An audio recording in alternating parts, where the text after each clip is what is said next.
Hey, Al, it's Tom. I picked a knife up in a trade. Let me get this adjusted a little better. That's better. I picked a knife up in a trade some months ago. And I'll give you a little backstory. Years ago, I was really into big knives. Still am, but not so much now. So I went out and I bought a Rambo 3. It was a 10-inch, but it was a beautiful knife to look at. But it was made by Gill Hibbin. Never owned a Hibbin blade, but that one was. So I bought the knife, and at the time I paid $79 for it, which was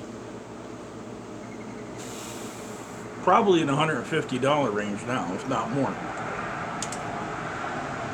So I buy this knife. I take it home, big, large Bowie knife. Take it out in the woods. I mean, it was a honking knife. Whoosh! Hit a tree with it, chopping a sapling. Chopping a sapling. I felt that in my hand, crack. The handle cracks. It was a wooden handle. The stick tank. Okay. So I called the company back up. Now, Gill makes knives for United. So I called the company back up till I sent it back and said, you know, okay. Sent it back, got a new one. And it didn't crack the handle.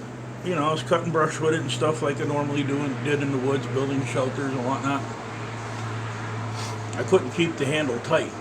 There was the handle, fit in and then the pommel. And then there was a nut that screwed everything together on the tank.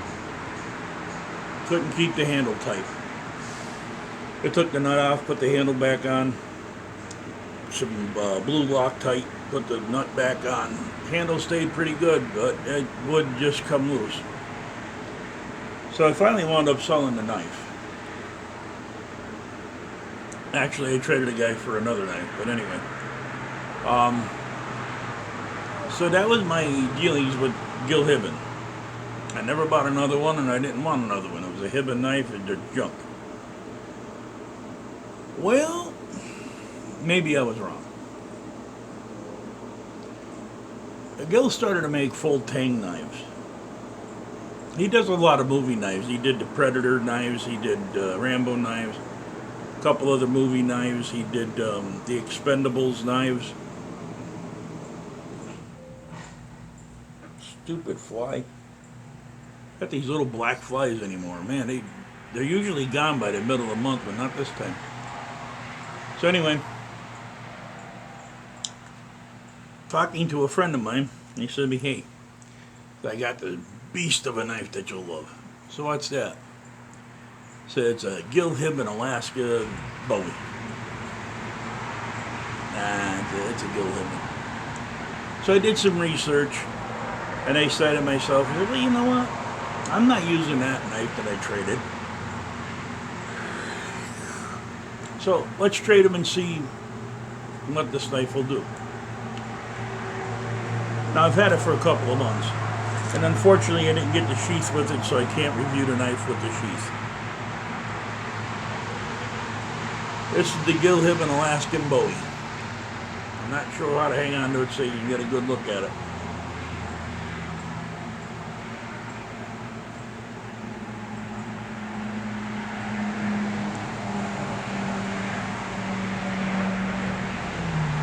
Alright. On the blade here it says Gill Hibbin Knives, custom designed. Alaska Professional Hunters Association. And it's got their emblem on it. I checked into it, yeah, they did endorse it. I have to say, from the first Gill Hibbin to the second Gill Hibbin, oh man, what a difference. Now, this knife weighs in at 1.5 pounds. It's got a 6 and a 7-inch blade on it. 6 and a 7/8-inch blade. Get. It's 420 C. That's 420 carbon, not high carbon, but 420 carbon. If you look in there, got brass spacers. This is a micarta handle and very deep contoured finger grip. And what I call a Spartan pommel. What that means is it's got this hook here like a Spartan sword. The knife, when you hold it, it does cradle your hand between these two. Now, I'm pretty sure this was cut on a CDC. I don't think these are hand ground, but plunge marks are excellent. Grind is excellent. And it's got this really nice swedge. It's got a leaf pattern blade. And for me in woods, that distal taper is perfect. Now, the only thing I did find wrong in the whole blade, and you'll see it right there, is that when the blade comes up, and I gotta watch, this is razor sharp. When the right blade comes up, the distal taper, the whole blade moves over to just this side of the blade. And somehow or another retained middle distal taper. I don't know how they did that, but it's an off grind anyway. Now, as far as chopping is concerned, this thing weighs 1.5 pounds, and with this big broad leaf, you get a choke hold on it, and you'll whip through 2-inch trees like it's nothing. The pommel on this knife is a kind of a weird design. It kind of looks like you want to skate it along something, but it, you know, you can see it's a solid block of stainless steel. Nice finger choil here. One of the best finger choils I've ever used. See how that catches your finger? It's rounded on the tip here where the blade stops so that it doesn't cut into you. It's got a good 90 on it everywhere, but the guy who owned it before me had this notch put in it to fit a ferro rod. And it's got a good 90 for that. The file work on the brass is beautiful. I've checked it, and every one of them little squares is damn near perfect. And it goes around the bottom of the pommel, stops at the finger groove. Now, for a 420 HC, this knife is razor sharp. I've been using it for a couple of months now. Like I said, I've had it. You know, this knife is sharp enough where you can get them little wispy feathers that are like paper thin.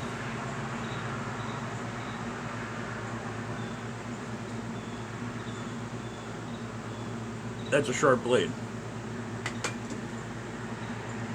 Come down into this wedge. As far as sticking, if you notice, you can see how thin that first section of blade is.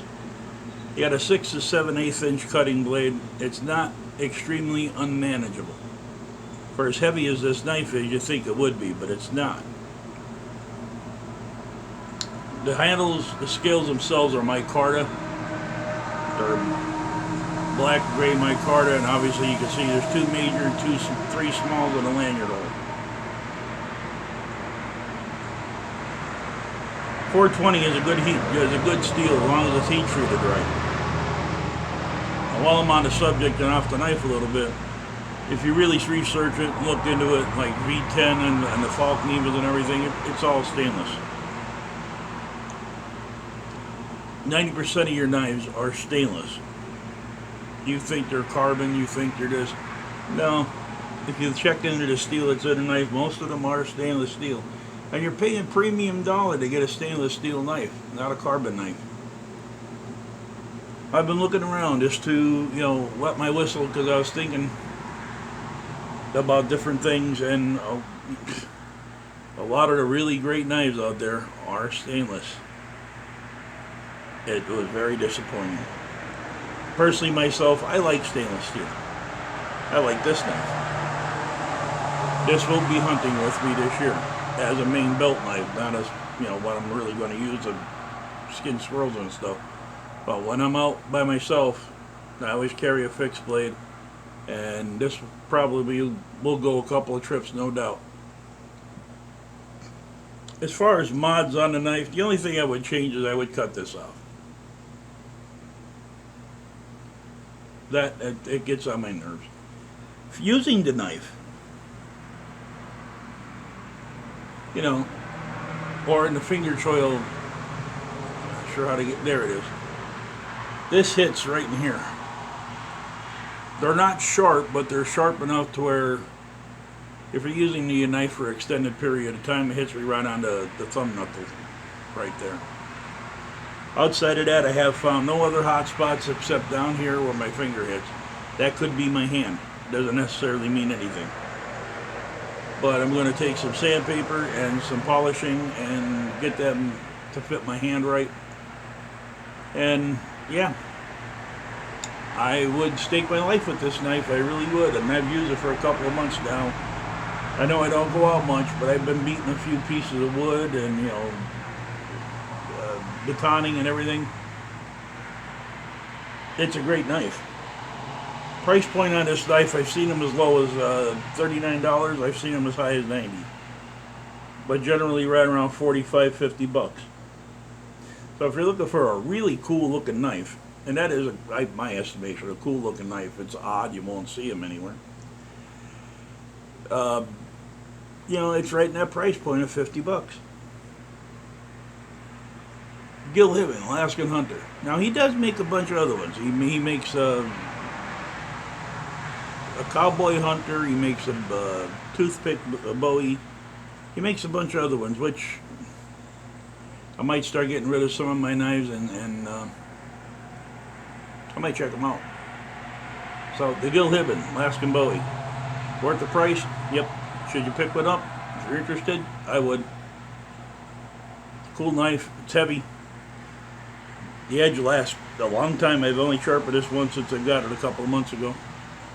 And, you know, I've chopped this off. I've batoned it into sections. I feather sticked everything in America with it. So, give it a look. I want to thank you for your time and your patience, and we will see you guys on the next video.